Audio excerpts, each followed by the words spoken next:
freezing on this April day. Coming up on ATV News, Baby Animal Days here in Cache Valley will show you the cutest and the cuddliest at the American West Heritage Center. A man arrested for trying to get into the Logan LDS Temple. We'll tell you where he went instead. Wintry weather has returned, and you know it's cold. I'll tell you just how cold it is coming up in weather. Coming up on ATV Sports, I'll tell you one player's journey from an Aggie to professional football, and I'll have the latest on Aggie gymnastics and their trip to the NCAA tournament. All coming up on ATV News!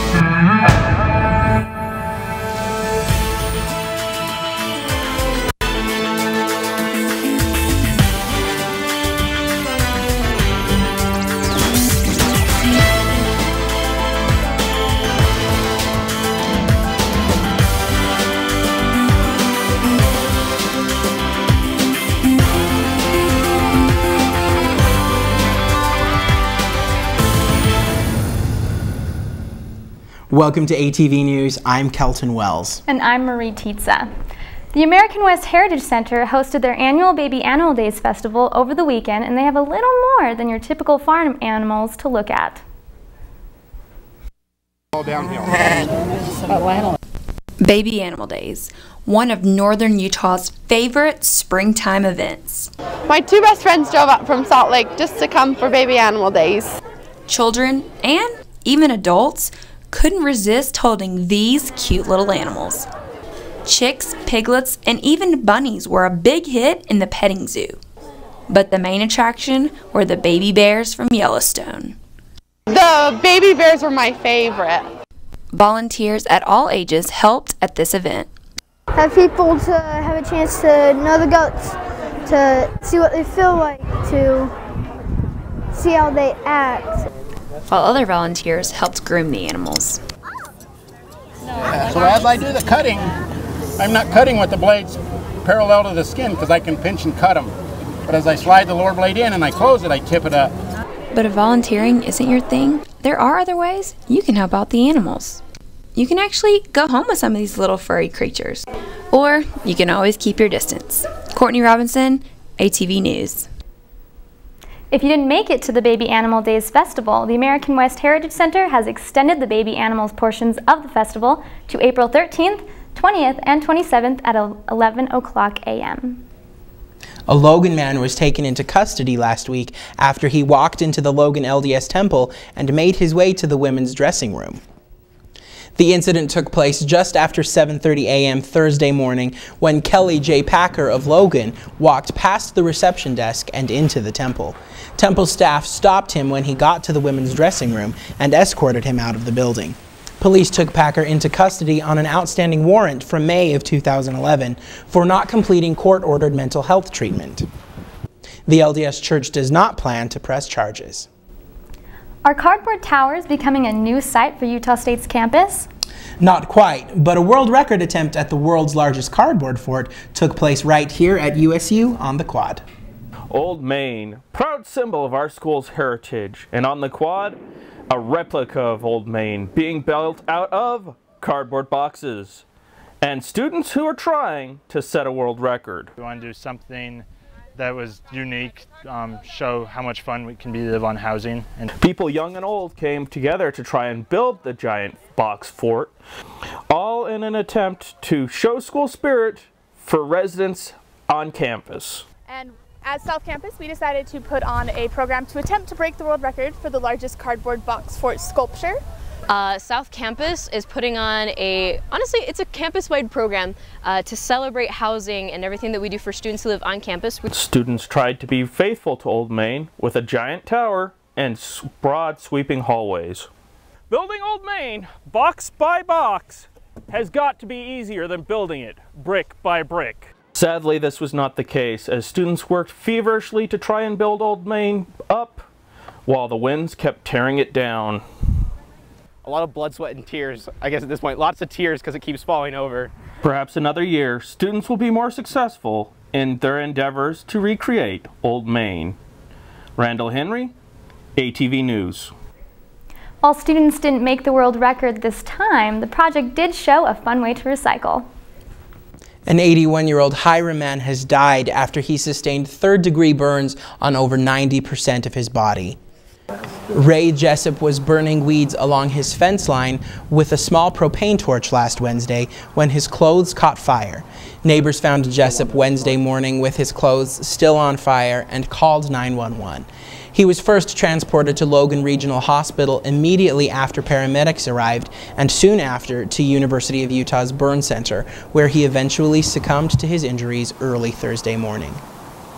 Our other neighbor was already out there, and he ran over and grabbed and got Ray's wife and had her call 911. They transported him very quickly as soon as the ambulance was here.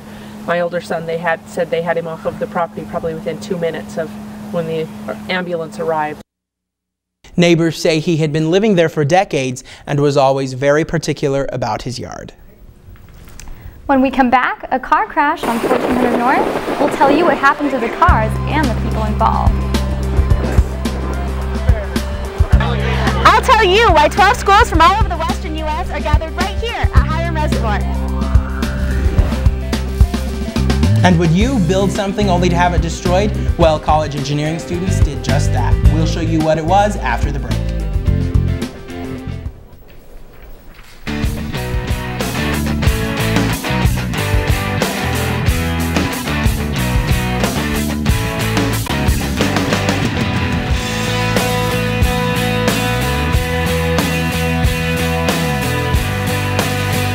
Did you win the iPad by filling out the library online survey? And it only took you 5 minutes? You can win an iPad too by filling out the library online survey. Let your voice be heard.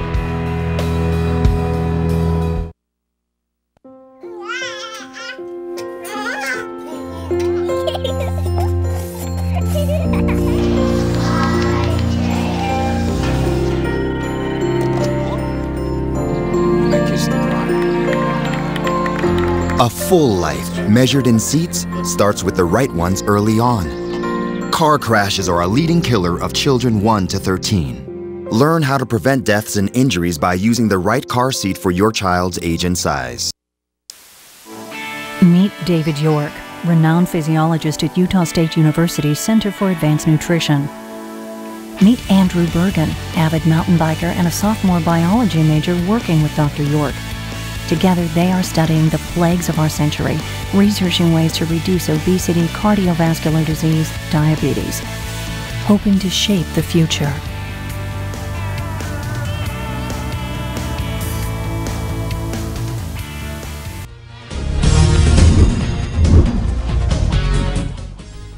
Welcome back. When you think of something floating, you probably don't think of concrete.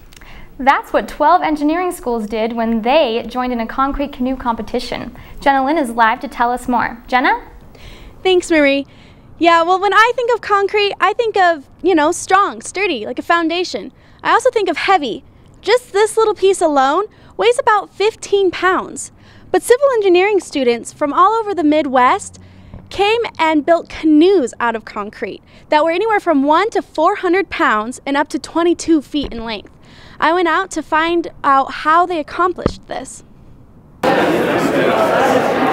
Concrete canoe is actually one of the oldest civil engineering competitions in the country. It's been going on since the 70s and 80s. I'm sure somebody was just like, let's do something crazy. Let's build this canoe out of concrete. 12 schools from Utah, Wyoming, Colorado, and New Mexico came to USU this weekend, bringing with them concrete canoes to race. There are many rules that go into this competition, but students got creative, creating unique, lightweight concretes and using things like styrofoam or plaster to make their canoes. So we did 3 different layers of 1/4 inch thick, and then in between those 3 layers we have this 10 millimeter by 10 millimeter fiberglass scrim that basically acts as the reinforcing. These students said they were excited for the races. I feel pretty confident. We've won the regional competition for 2 years. This will be our 3rd year. We're really excited about this year's canoe. I think our biggest worry is it might be a little tippy with the paddlers, but it's nice and sleek and smooth and should glide through the water very well. After all that time and hard work, it's time for these engineering teams to put their money where their mouth is. Throughout the day, there were many trials and triumphs. One boat had split in half, yet with last-minute fixes, they got it working. There was sinking and swimming. But through it all, the support was great. Camaraderie is absolutely outstanding. That's kind of the spirit of the concrete canoe team, is to help each other out and make sure everybody, has a good time. It just prepares us to be engineers in the real world. We won't be asked to build a concrete canoe probably again. We will be asked to do some crazy things, and it teaches us how to do that and kind of stretch the boundaries of what we think is possible. Well, you Aggies may be proud to know that USU took first in the competition. New Mexico State University took second, and Colorado School of Mines and Technology took third. Back to you, Kelton. Thanks, Jenna.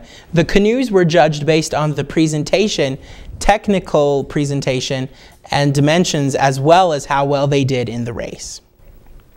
The nation's top civil engineers put their skills to the test in a steel bridge building competition here at Utah State. Engineers from schools like Colorado State, BYU, and New Mexico had teams in the competition. Each team's bridge had to hold 2,000 pounds without collapsing. Teams were judged on time and ability, and points were deducted when team members dropped tools or bolts. USU took first place for the third consecutive year. We feel good about how we performed. We didn't get the exact time we wanted, but we still have a competitive time. We built the bridge in 8 minutes and 15 seconds. So yeah, we're happy with the performance. USU's chapter of the American Society of Civil Engineers will host the competition again in 2025. The intersection of 1400 North and 200 East is clear now, but that wasn't the case yesterday. An Oldsmobile collided with a 4Runner, causing the SUV to flip and land on its side. The driver of the Oldsmobile says that he was going through a yellow light when he stopped to let a truck turn left. Then, without seeing the SUV, he gassed his car right into the side of the 4Runner. Both cars were towed away from the scene. No other passengers were in the vehicles, and both drivers were able to walk away from the accident. The 4Runner flipped over. It was some guy had a cane and a brace on his leg, had to crawl out through his passenger door, but we were both fine as far as I'm concerned. We'll have more about the dangers of the intersection at 14th North and 2nd East Thursday on ATV News. Thousands of members of the LDS Church met in Salt Lake City this past weekend for the annual conference of the church. But it was the first time in the event's 183rd year history that a woman led a prayer. We come before the conclusion of this magnificent opening session of our General Conference. Jean A. Stevens led the prayer at the close of the Saturday morning session in front of thousands of attendees in the LDS Conference Center, as well as the millions of people that watched and listened worldwide. The fact that a woman who never had given an opening prayer for any session received a lot of attention earlier this year when the same Mormon feminist group that urged women to wear pants to church created a Facebook page requesting that church leaders let women pray at the conference. A church spokesman said that Mormon leaders decided late last year who would be leading conference prayers, which was before the Facebook page campaign was launched. A new study from the National Academy of Sciences finds that social isolation increases the likelihood of death by 26% among the elderly. Public health researchers say that there is a connection between loneliness, social isolation, and death. The researchers chose 6,500 men and women to study for 7 years and found that those who self-reported loneliness had an increased risk of death. When we come back, Randall Henry will have this week's weather forecast. And we'll hope that the sun will be coming back out soon. The current temperature is 36 degrees here in Logan.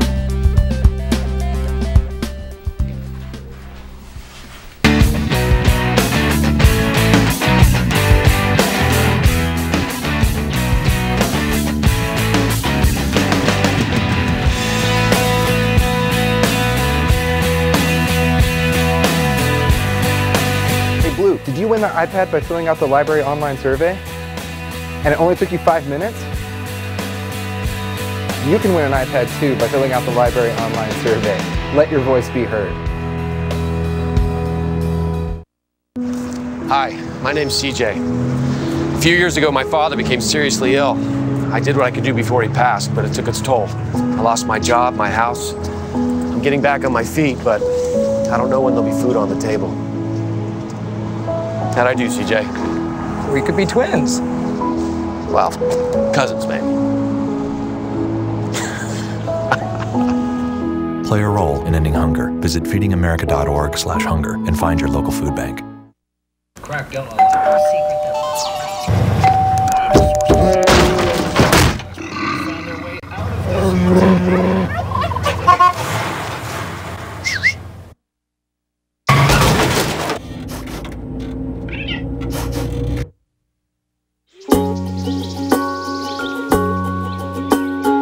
Getting closer to nature can get you closer to your family. Go to discovertheforest.org.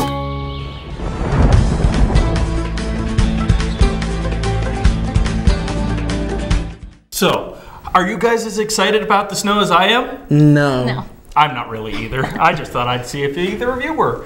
It looks like it might be around to stay though, so next week or two you might be seeing more. But let's look at what's going on outside right now. It's starting to melt. You can still see a little bit of it though. It's kind of not so nice. Anyways, let's look at the national temperatures. As you can see, this spot right here, where we are kind of really close to, that's cold, and we are really cold. That's why we got snow this time of year, unlike the south, which I guarantee you I'd much rather be there. We're hovering around low 40, well, low to mid 40s, low 50s later on this week, getting a high of 60 on Saturday. But I'll tell you more about that on the 5-day forecast. Let's look at our chance of precipitation right now, though. Well, it's 36 degrees outside. And it's still cold, too. But here's our precipitation. There we go.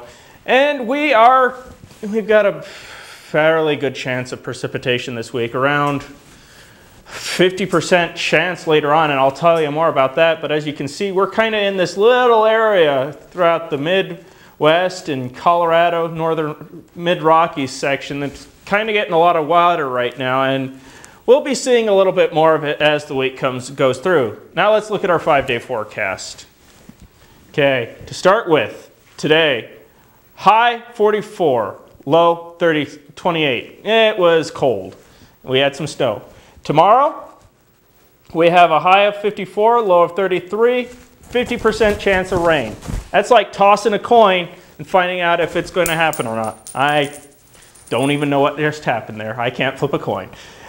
On Thursday, 54, 32, same chance of rain. It's coming from that same evening showers.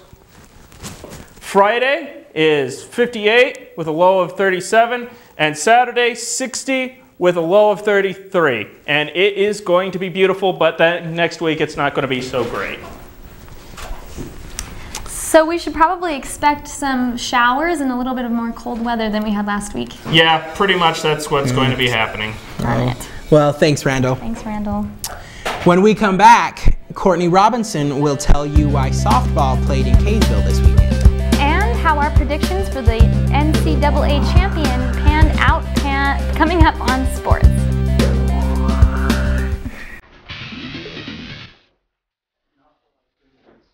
It wasn't.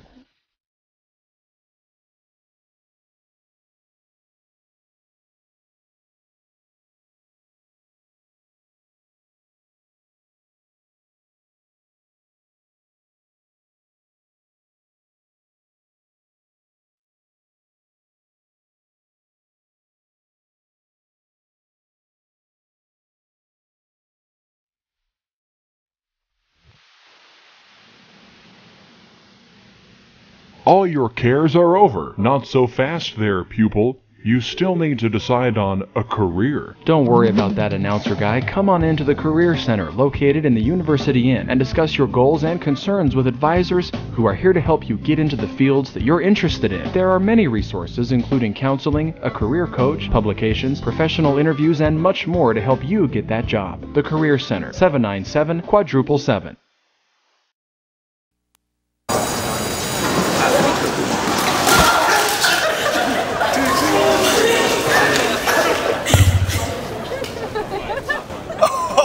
That's low. That's low below. Look, he's blushing. Seriously.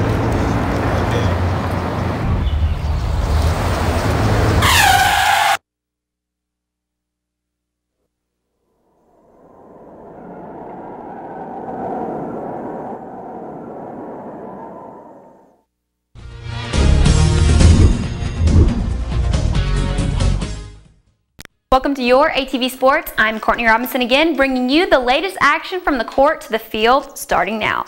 USU Gymnastics ended their 2013 season with 3 gymnasts competing at the NCAA Regional Championships last weekend, hosted by Ohio State. Junior Paige Jones and sophomore Sarah Landis competed in the all-around, while freshman Stephanie Daly competed on the balance beam. Landis finished in 7th place with an all-around score of 39.125, and Jones placed 11th in the all-around with a score of 38.95, while Daly tied for 37th on the beam. The NCAA tournament came to its dramatic conclusion last night. We hate to say we told you so, but we did. Let's start with the Final Four. The 75th Final Four began in Atlanta Saturday, beginning with Wichita State and Louisville. The teams traded baskets early. Here's Cle Anthony with a strong finish to the rim. Russ Smith answers with a 3 to keep the score close. Wichita began to pull away with this layup from Carl Hall. Turnovers allowed Louisville to take the lead here with a layup from Smith. The game ended on this controversial jump ball call that gave Louisville the ball and ultimately the win.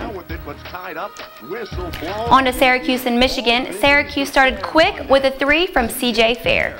Michigan's Spike Albrecht took the game into his own hands, taking this 3 to warm up for this one from way downtown. Trey Burke didn't want to be outdone, so he hits a 3 from even deeper.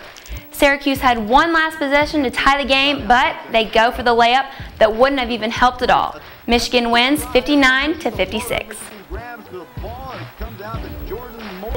And now for the game everyone was waiting for. Trey Burke starts the game on a 7-point run. Spike Albrecht continues his shooting with yet another deep 3. Michigan's defense helped them start to pull away, leading to this 3 from Nick Stakauskas. With the Wolverines up by 10, the Cardinals began their run. Luke Hancock hit 3 threes to begin the game, back to a 1-point lead from Michigan going into the half. In the second half, Tim Hardaway Jr. rises up and slams it home down the stretch. Louisville began to pull away for good. This alley-oop from Peyton Siva put the Cardinals up by 5, where they stayed from after yet another 3 from Hancock. Louisville wins the championship 82-76. Not to say we told you so, but we did. This tournament had everything a fan could want. Upsets, big-time game plays, and a thriller of a championship game. This is Louisville's 3rd basketball championship. As school is coming to another end and another year of Aggie sports is wrapping up, what happens to the senior athletes when their seasons end? Will they actually ever pick up a ball again? According to the NCAA, only 1.2% of college players go on to play professional level in basketball, and only 1.7% in football. But do these kids actually ever give up on their dreams? Former USU player Chris Randall was signed as a free agent last year to the Calgary Stampeders, one of Canada's pro teams. After Randall's first season with the team, he had a total of 35 tackles and 1 interception. He was also a nominee for the CFL award. After such a successful season, we spoke with Randall about his next big move. Year, then I'm going to try to come back this year and repeat a similar performance, and it's my contract year, so where I go from there, I mean, the options, hopefully I'm able to come down south and play, or hopefully, I mean, they want me to stay up there. Either way, I'm just happy to play ball. The NFL draft starts 2 weeks from tomorrow, and with big prospects like Kerwin Williams and Will Davis, who are projected to go in either the 4th or the 5th, they might just be one of that one last percent. The weather has certainly been playing games with our USU softball team. They were scheduled to have 4 home games last weekend. 1 game against Texas San Antonio was postponed, and the rest were moved to Kaysville. The Aggies took 2 of the 3 from the Roadrunners with the big-time plays from Cassandra Uchida, who had a walk-off single in extra innings. USU got their first series win since 2011. You are now up to date on all your Aggie sports. Back to you, Kelson and Marie. Thank you, Courtney. Still to come, a new legislation just passed on teen drivers and their phones. We'll show you why it passed and what people think about it. Stay tuned.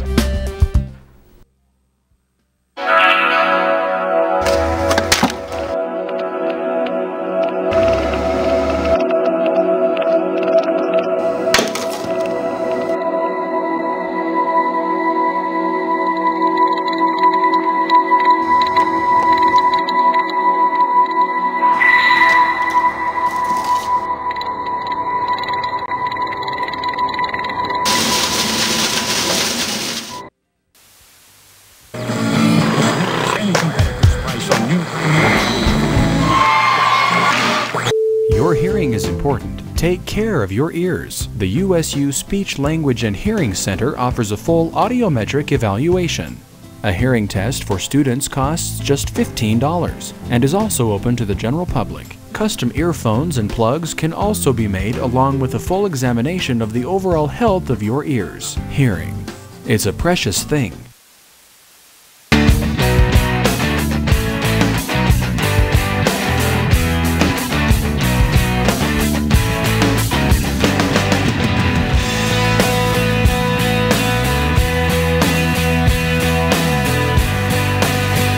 Did you win the iPad by filling out the library online survey? And it only took you 5 minutes? You can win an iPad too by filling out the library online survey. Let your voice be heard.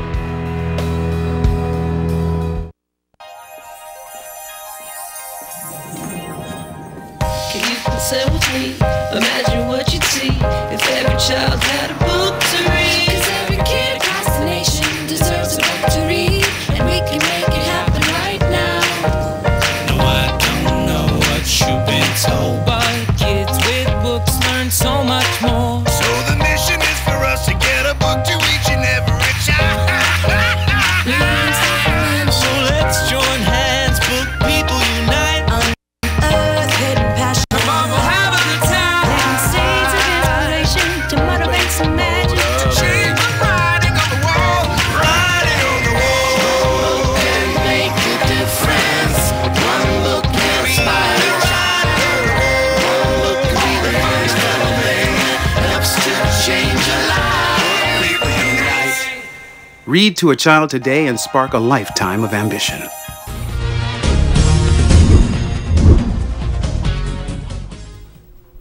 Welcome back. The Utah legislature passed a new bill that may affect you, but only if you're 18 years old or younger. We went to find out more information on the new bill, SB 113. In 2007, Utah defined a moving violation when someone was distracted by the use of a cell phone. In 2012, the state of Utah made it illegal to text while driving. And now, as of May 14, 2013, it is illegal for drivers 18 and younger to use a cell phone while driving. I don't see how it can be enforceable. I have a 17-year-old son that looks like he's 25. When you're driving and you're talking on your cell phone, you're distracted, and he's already distracted enough because he's inexperienced. According to research by Science Direct, talking on a cell phone reduces your brain's ability to drive by 37%. 28% of all crashes involve cell phone use. That is about 1.6 million car crashes per year. And 1.4 million car accidents per year involve cell phone calls. Although this new law only applies to drivers 18 and under, anybody taking a phone call while driving could cause a collision. It might be different than if he's on the phone, and I think that that's probably where they're going with that. They don't have the judgment and the less testosterone as maybe older folks in control of what they do in a car. I think it has the potential to save lives, but not until the whole thing of no one's allowed to talk on the cell phone. It'll start, but it won't accomplish everything they're looking to accomplish. Utah is one of 32 states that now ban teenagers from using cell phones while driving. Well, thank you so much for joining all of us on this edition of ATV News. We'll be back Thursday with more news for you. Have a great day.